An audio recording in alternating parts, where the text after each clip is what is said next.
Hey guys, in today's video I want to teach you how to set up a complete React project using Webpack and Babel. So in case you guys aren't familiar with what Webpack and Babel do, so Webpack specifically is used to bundle your source files. So it takes in your source files, so that could be your JavaScript, could be your images, your styling, so your CSS. It gives those to loaders, so it relies heavily on loaders. Those loaders do things to those files, for example compile it maybe or transpile it. And then it returns it back to Webpack, which bundles it all and gives you a build folder. That build folder contains all of your code, your images, your CSS that have been processed by the loaders. And the purpose of Babel is to actually transpile our JavaScript code. Okay, so let's get started by just initializing a project. So npm init. It's going to ask us a bunch of questions. I'm just going to ignore them all and skip them. You can always change this later. So this will give us a package.json. It's pretty empty now, so let's start off by adding in some dependencies. So npm i-d to specify that these are dev dependencies. The first one we want is Webpack. This is just Webpack itself. Then we want the Webpack CLI, so we can use it in the command line. We next want Babel, so remember this is a @ sign here. So Babel core. We next want Babel preset env. Preset env is to allow for a wide range of browsers to be compatible with our JavaScript code. So it's going to transpile our JavaScript code to be so that as many browsers as possible can actually run that code. So this just transpiles that code so that it can actually run on a wide range of browsers. The next dependency one is the Babel preset React. So this is so that it understands our JSX code from our components. And then finally, we want the Babel loader. The Babel loader is actually for Webpack, so that Webpack gives Babel our JavaScript files. Okay, so now that we have everything installed, I just want to get the Babel configuration out of the way. The reason I'm doing this first is because it's actually really simple. So you want to create a new file called .babelrc, and it's important that you name this exactly .babelrc, because when we pass our JavaScript files to Babel, it doesn't know exactly what configuration or what presets we want. It's going to look for the .babelrc file, and then it's going to look there to see exactly what we specified as the presets, and you could add things like plugins as well, and this is where you would specify those plugins. But I'm just going to look at the presets. So presets, which is an array, and if you remember, there's two presets we added. So Babel preset env. This is for the wide range of browser compatibility, and Babel preset React. So this is to interpret our JSX code. So that's actually it for now. We are later on going to be adding in one more preset for TypeScript, but just for now, I want to leave it how it is. Okay, so now let's actually create our source folder, and our source folder is going to contain our React code. So I'm just going to call this .src, and then create a index.js. So it's important that you create a folder called .src, so source, and you create a file called index.js. The reason why this is important is because by default, Webpack's entry point, so the point where it first starts taking your files, is actually this specific path. So your source folder, then index.js. You can configure that yourself. I actually like it like this, so I'm going to leave it like this. I just realized we also need React, so let's do npm i-d React and React DOM. So while that's installing, I'm just going to set up just create a basic component. So let's first import React from React. And let's also import React DOM from React DOM. I'm just going to create a basic component called app, which is just going to return a div. And let's just say h1 hello world. So for those of you who have always used Create React App, what we have to do first is actually hook in our parent component, so the component that's going to wrap our entire React app into a DOM node. So for that, we also need a HTML file. So I'm going to create one called index.html. Just going to use a basic setup, just a basic HTML template. So in the body, I'm going to create a div. Give this a ID of root. You can call this whatever you want. I just like to call it root. This is going to be empty, and this is where we're going to hook in all of our React code. So all of our components and everything is going to be hooked in right here. So what we want to do is do React DOM .render. So render, the first parameter is our parent component that's going to wrap our entire app. So this is just going to be app, like this.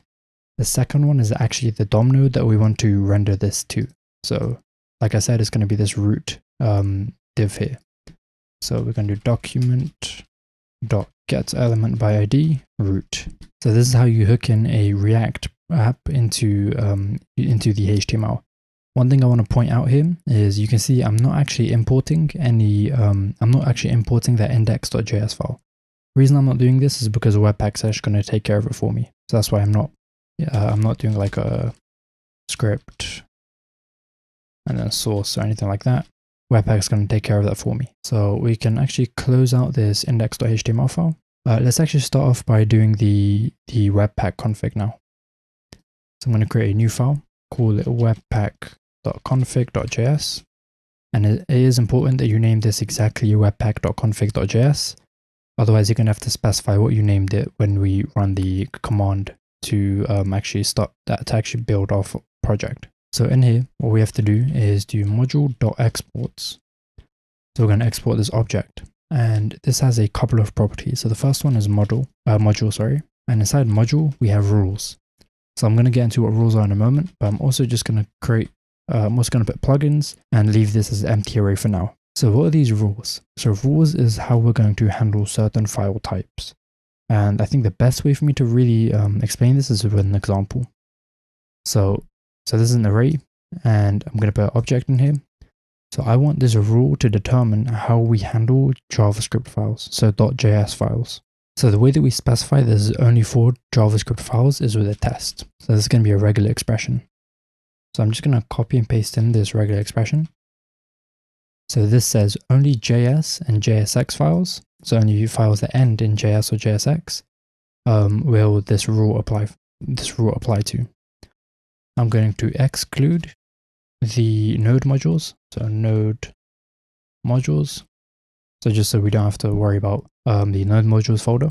I'm going to say I want to use a loader. The loader I want to use is that Babel loader. So a quick note, we actually aren't importing this at the top or requiring this at the top. We're just specifying that we want to use the Babel loader. And this is so remember we installed this at the start. So now when dealing with JS and JSX files, Webpack's going to look here, it's going to see which rule it fits. It sees that it fits this one.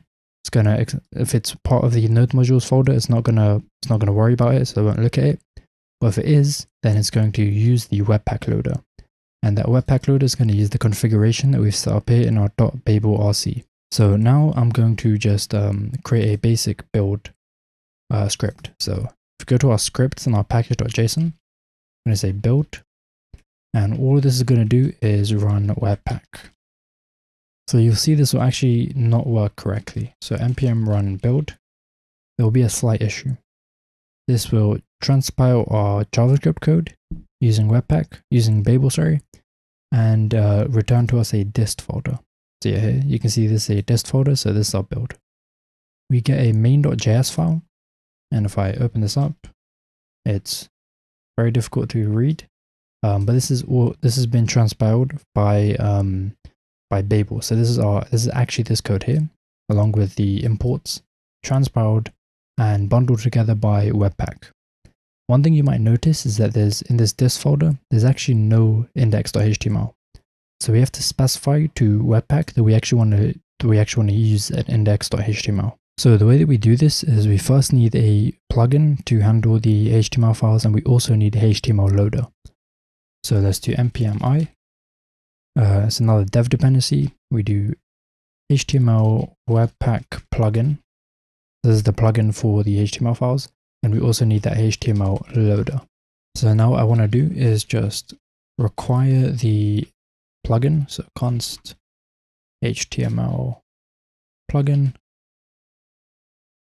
is equal to require HTML Webpack plugin. So now down in our plugins where we have this array, I'm going to say new HTML plugin, and we have to set up some initial options. So the first one is the file name, and I'm just going to leave this as index.html. The second one is the template. So what template do we want to use? And we've already actually got a template here. So this index.html that we created in our source folder, we want to use this. So this is going to be our template. And we just want to specify that. So let's go back to our Webpack config. We say templates, there's /source/index.html. So we're just specifying this template here. I'm just going to close that. And now we also need to add a rule for this. So let's say, so the test for this is going to be a regular expression. So I'm just going to copy and paste it. So as you can see, these regular expressions are pretty easy to read. So this is anything that ends with a .html. I'm not going to exclude anything from this. I'm just going to say use, which is an array. And I'm going to say the loader I want to use is that HTML loader that we just imported. So now that we have the HTML loader and the HTML plugin, which is going to take this template here, let's test this out and see what happens now when we build. So now you can see in our dist folder, we actually have a HTML file. So if we look at this, we have the root div here. We also have this main.js import. So this is what I was saying before. We don't have to worry about importing it ourselves. Webpack will take care of it for us. If we actually open up the dist folder here and we go to the index.html and open that up, you can see we actually do get hello world. So it is actually working correctly. So one current problem that we have is every time we make a change, so let's say I just say changes, we have to build it again and then open it up. So this is really irritating, and I actually just want it to update every time I save my changes. So to do this, we can use a dev server. So let's do npm i -d. So it's another dev dependency, Webpack dev server. And then if we go to our package.json, we can create another script. Let's call this start. And all this is going to do is do Webpack. It's going to run Webpack dev server. So now if we do npm run start, so this script here, and I just run this, it will start up a development server on localhost 8080. So if we open this up, you can see we have our file here. So it's got changes. Let's make a change. So let's go back to hello world. We save it, and then you can see instantly the change is reflected. So it compiles everything and builds it again, and it serves it directly on this, on localhost 8080. One thing that we actually have to do for this is, if you're using something like React Router, so when in a React app, it's a single page application. So everything actually should be redirecting back to the index route. So everything should redirect back to index.html. So even if you're on a page like /blog posts 1, this should still redirect back to this page, although it should still say this in the URL, but behind the scenes, it should always redirect back to your index.html route. So the way that we do this is we say dev server, and then we have API history fallback, and you just want to set this to true. And I just realized this is not API history fallback. This is actually history API fallback. So just make sure it's history API fallback. And so what this will do is it will always redirect, no matter what path it is, it will always redirect it back to your index.html. So if you're ever running into issues with something like React Router, make sure that you have this set to true. Another thing we can do here is change the ports, let's say. So if we wanted port 5000, we could just specify here. So now if we run this again, we should be on localhost port 5000. So here you can see project is running at localhost port 5000. And you can also see here, 404s will fall back to index.html. So this is because of this line here. So now you can see we have it running here and it's on port 5000. So that is the very simple setup for Webpack and Babel. One small thing that I'm just going to do is actually change the output. So I don't like it being called dist, and I also don't like it being called main.js. This is just something that's personal preference for me. You can change a lot of these things. For example, the entry point is actually source index, source and then index.js. So you could also change that. I actually prefer it that way, so I'm going to leave it. But the dist, I don't want it to be called dist, I want it to be called build. And I also want main.js to instead be called bundle.js. First, one thing we need is path. So import path. Let's require this. The reason we need this is because we actually need an absolute path to the output. So let's say path is going to be path.resolve. We get the dir name, which is the directory name, and we say build. So this just creates an absolute path to build, which we don't have, but it will create that build folder for us. So this is instead of dist. So by default it's actually this. I'm just saying build instead. And then our file name. So this is the name of this. So instead of main.js, I want this to be bundle.js. So now if I do npm run build, you can see here we get a build folder. And inside here we have bundle.js. And if I open up the index.html, it does actually import bundle.js. So you don't have to worry about this still remaining as main.js. Webpack will take care of it and rename it to bundle.js as well. Okay, so this is very bare bones and basic. Two things that I want to add. The first one is the ability to load files. So I'm just going to grab an image. Okay, so I just went and grabbed an image. So this is the image, and I put it in the source folder. So in our index.js file, I want to actually be able to import that image. Let's call it image from /image. And then I want to have an image tag and just specify the image as this image right here. I'm just going to ignore the alt.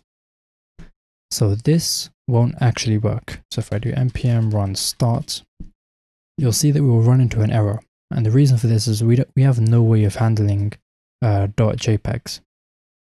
So if I scroll up here, you can see unable to, so module pass failed, unexpected character, and then you may need an appropriate loader to handle this file type.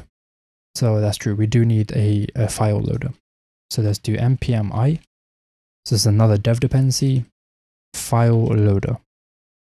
So while that's installing, let's go back to our webpack.config and let's add in another rule for these files, so for images specifically. So let's scroll down here, say a new rule. The test for this is going to be this regular expression right here. So this includes PNGs, JPEGs, and GIFs. Then I just want to use the loader, file loader. So this is just use the file loader when we encounter one of these types of files. So now if I do npm run start, and if I open up the server, so here you can see we actually do have this image. So you can see it was really easy for us to add in that loader. So we noticed that we weren't handling this extension right here, the JPEGs. So we found the appropriate file loader, the appropriate loader for this, which happens to be file loader. We set up the test for this, so not only will this work for JPEGs, but also work for PNGs and GIFs. And then we specified that the loader we want to use for these files is the file loader. So next up, I actually want to show you guys how to add support for Sass. So we have to actually add in a couple of loaders for this.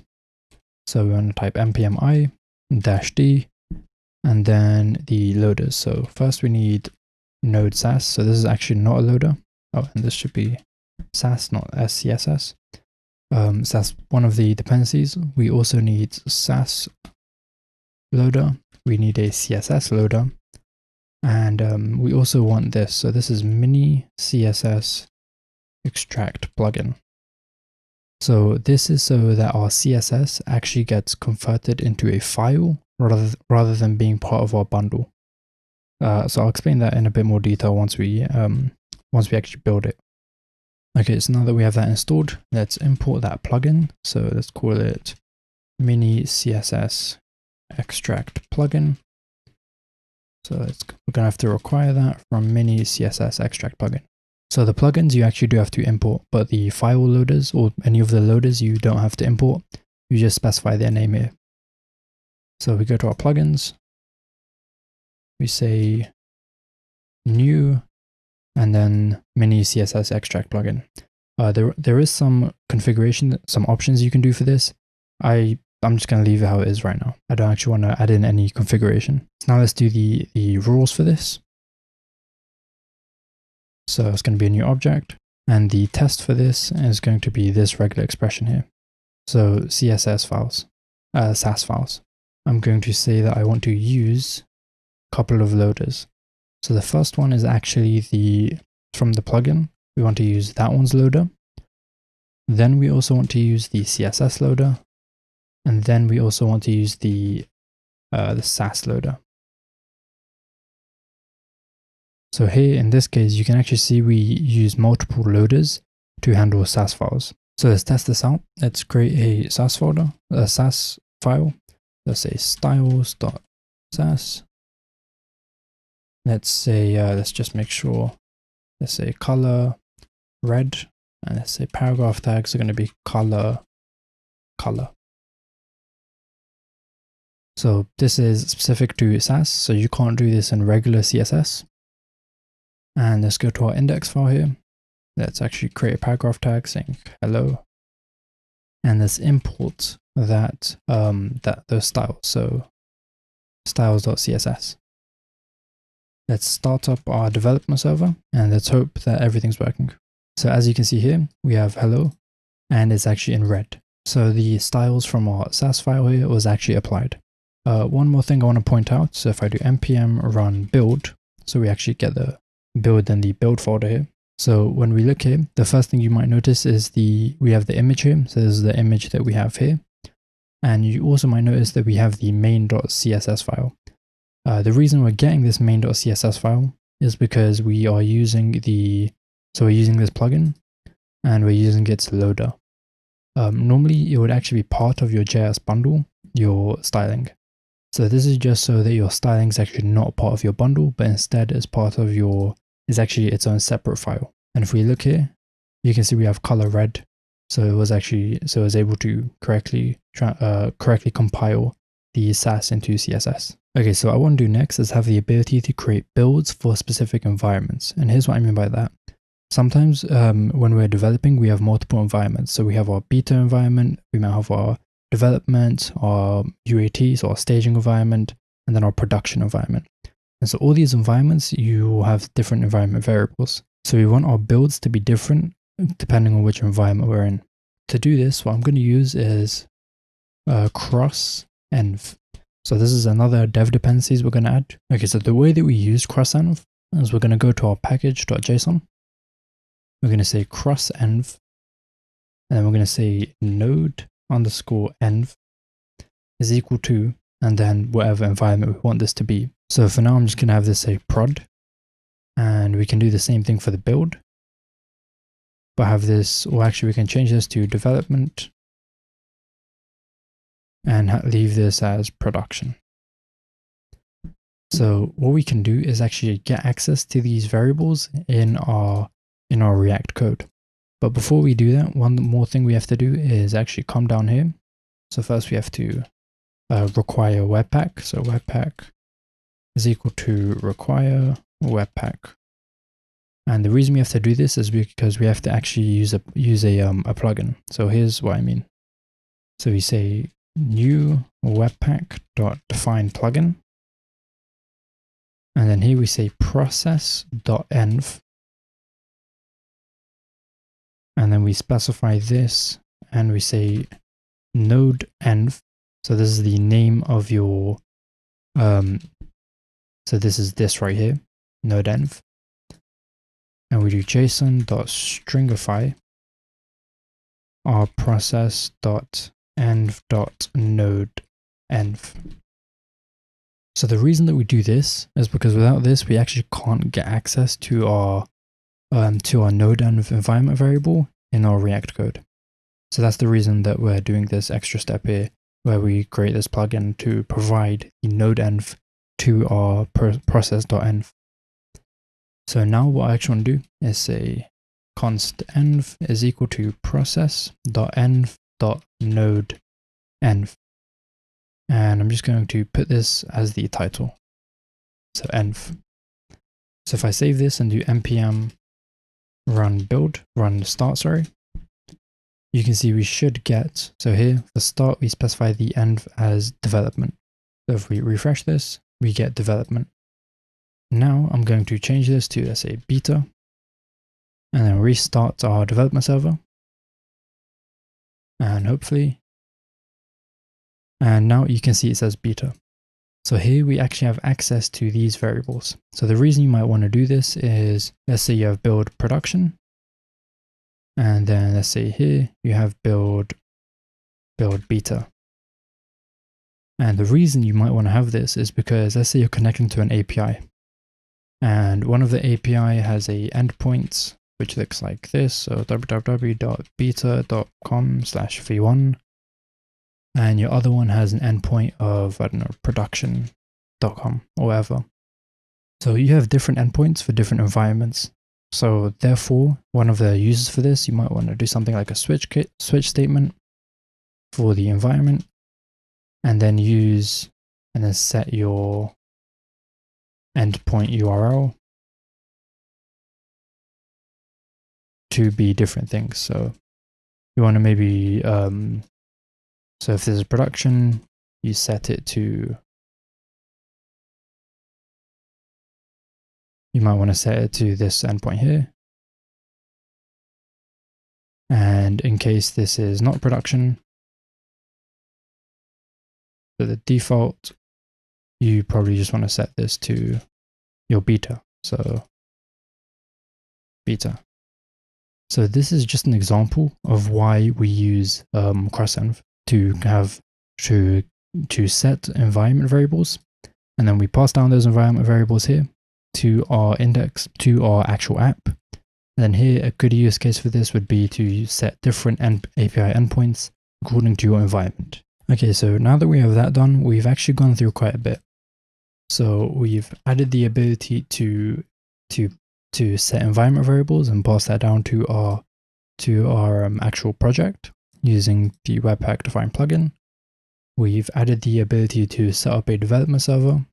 We've added in quite a few loaders. So we've added in the Babel loader to transpile and compile our JavaScript code. We've added in the HTML loader for the HTML file, the image loader, so the file loader to handle our images, and a Sass loader, so a CSS loader, a Sass loader, and this plugin here.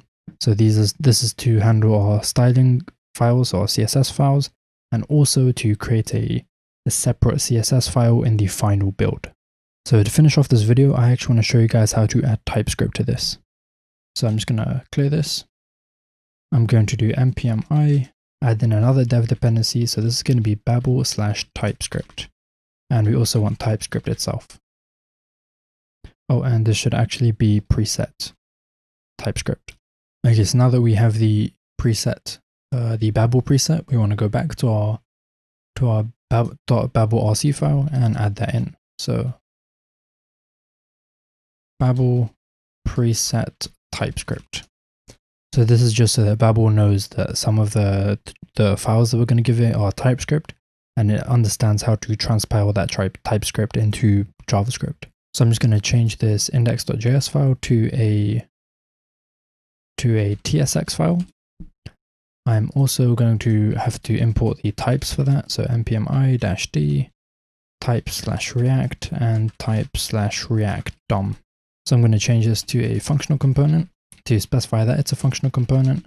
So we're going to import fc from React. So this is from the React types. And we also have to add in the tsconfig.json file.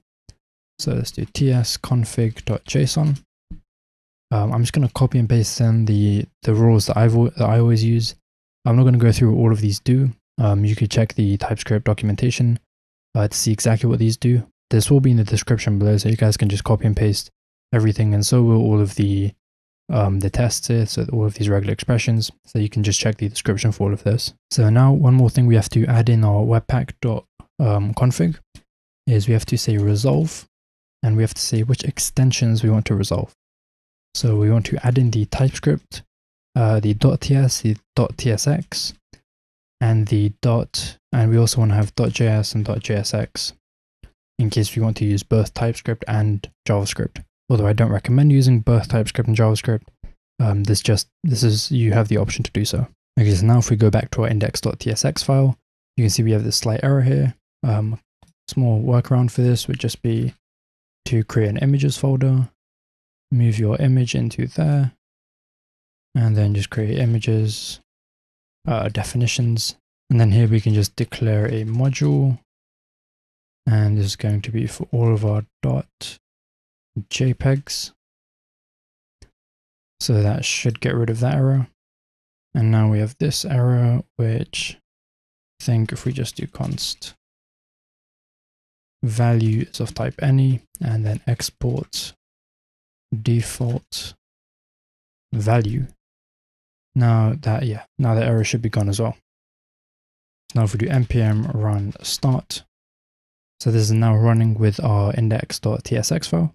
So when we ran that, we actually ran into an error. The reason for this is because I forgot to add our ts and tsx files to be used by the Babel loader. So we just do ts and tsx. So now the index.tsx file will be run by the Babel loader. So now if I do npm run start, our index.tsx file should now run through the Babel loader. And when we open it up, it does indeed run here. Let's just make a change to it. So hello world. And you can see it runs here. So now we have TypeScript with React. So you can see it was pretty simple to add that in. We just added it in the preset, install TypeScript itself. Install TypeScript itself here. Set up the config, which you can just find in the description. We added in the extensions for this. So by default, the extensions are actually just JS and JSX. So we had to manually add in TS and TSX. And we also had to add those into the test so that they go through the Babel loader. Alright, that's it for this video, guys. I hope you enjoyed it. I will leave a link in the description of this video to the GitHub repository for this so you can check out all the code. If you guys enjoyed this video, I'd appreciate a like. You can check out my channel. I've got lots of videos on React, and if you're looking to learn more about React, then I'd recommend subscribing. Thanks for watching, guys. Bye.